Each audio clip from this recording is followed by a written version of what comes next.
kaa dhigaya nin raga, kaa dhigaya inaad gar yeelato, kaa dhigaya in codkaada weynaado, kaa dhigaya inaad wax dhasho, kaa dhigaya inaad kalsooni badan yeelato, kaa dhigaya nin adag inaad noqoto, kaa dhigaya inaad qaadato go'aamo adag. waa dheecaanka loo yaqaan testosterone. Assalaamu calaykum, mudane soo dhawow. haddii aad tahay nin raga, mawduuc aad buu ku khuseeyaa. maanta waxaan ka hadli doonaa sida u kordhin karno si dabiiciya dheecaanka raganimada. mudane ma og tahay waxaa kaa dhigaya nin raga, kaa dhigaya inaad gar yeelato, kaa dhigaya in codkaada weynaado, kaa dhigaya inaad wax dhasho, kaa dhigaya inaad kalsooni badan yeelato, kaa dhigaya nin adag inaad noqoto, kaa dhigaya inaad qaadato go'aamo adag.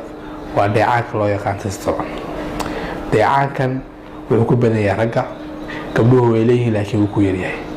dheecaankan hadduu hoos u dhaco wuxuu keenayaa waxyaalaha dhanka ragga lagu yaqaan inay hoos u dhacaan.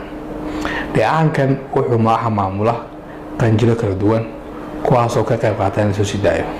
qanjiradaasi laba maskaxda ku yaalin waxaa loo yaqaanaa hypothalamus iyo pituitary. meelaha laga soo sii daayana waxaa la yidhahdaa ovary testiga oo ah يعني meesha ugu caansan soo siidaysa inta ugu badan soo siidaysa iyo qanjir ka sareeya kaliya. haddii dheecaankan kugu yaraado waxa kugu dhacaya waxyaalaha ugu muhiimsan oo hoos u dhacay doona wax kamid ah inaad daal badan dareento, in murqahaadu yaraadaan, in lafahaadu yani awoodooda ay daciifto, iyo in raganimadaadu yani baahida u qabto waa in hoos u dhacdo. hadda waxaa kula wadaagi doonaa 6 shay inaad wanaajiso. 6daas shay oo kaa caawinaya in dheecaankaadu kor u kaco. haddii 6daas shay aad wanaajin weydana bedelkeedana dheecaankaas hoos buu dhici doonaa. qodobka koowaad oo rabo inaan kula taliyo waxa weeye in aad seexato hurdo kugu filan habeenkii. ugu yaraan inaad seexato 7 saac ilaa 9 saac inta u dhaxaysa.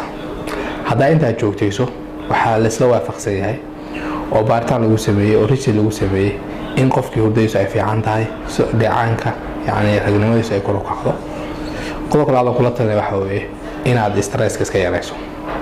waayo stressku marka qofku stress dareemo waxa la soo jeedaa dheecaan loo yaqaan cortisol. cortisolku isla waxa laga sameeyaa waxyaalaha laga sameeyo testosterone. sida awgeed mar walba stresska markuu badan yahay waxay keeni doontaa in dheecaanka ragnimadu hoos u dhaco. qodobka saddexaad kula talinayo waxa weeye inaad qaadato cunto tayeysan.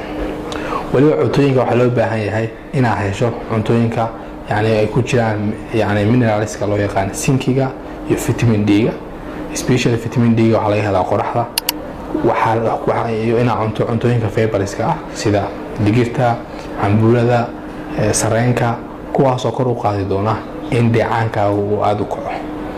mar walba dheecaanka sareeyana waxaa kor u kacona awoodda raganimadaada. qodobka afraad kula talin waxa weeye inaad exercise samayso, jimicsi joogto ah. inaad ordo, inaad jimicsato, aad culayska jirkaaga qaado waxay keenaysaa in sidoo kale dheecaanka uu kor u kaco, dheecaanka raganimada. qodobka shanaad oo aan kula talinayo waxa weeye inaad iska joojiso waxyaalaha hoos u dhigaya dheecaankan oo ay ka mid tahay inaad khamrada cabto. khamrada waxaa la ogyahay inay ka mid tahay waxyaalaha hoos u dhiga dheecaankan. qodobka ugu dambeeya oo aan rabo inaan kula wadaago waxa weeye inaad joogtayso miisaankaaga uusan hoos u dhicin korna u kicin. hadduu kor u kaco iyo hadduu hoos u dhaco waxay keenaysaa in dheecaanku hoos kugu dhaco. haddaba fariinta ugu dambeeya kula wadaago waxa weeye waxaa rag ku tahay waxa weeye haddaba dheecaankaada meeshuu gaarsan yahay.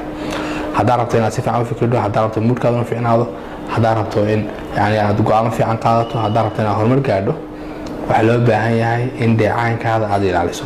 aad ku ilaaliso waxyaalaha hadda kuu sheegay oo aad ka dhoorto. haddii hurdadaada yaraato, stresskaada bato, waxay keeni doonaan dheecaanka in hoos u dhaco. ilaa hadda waxyaala laisku waafaqsan yahay waxa weeye dadka nolosha horumarka gaaray ninba ninkuu yani uu ka sareeyo nolosha inta lagu dhex jirayo waxaa la ogaaday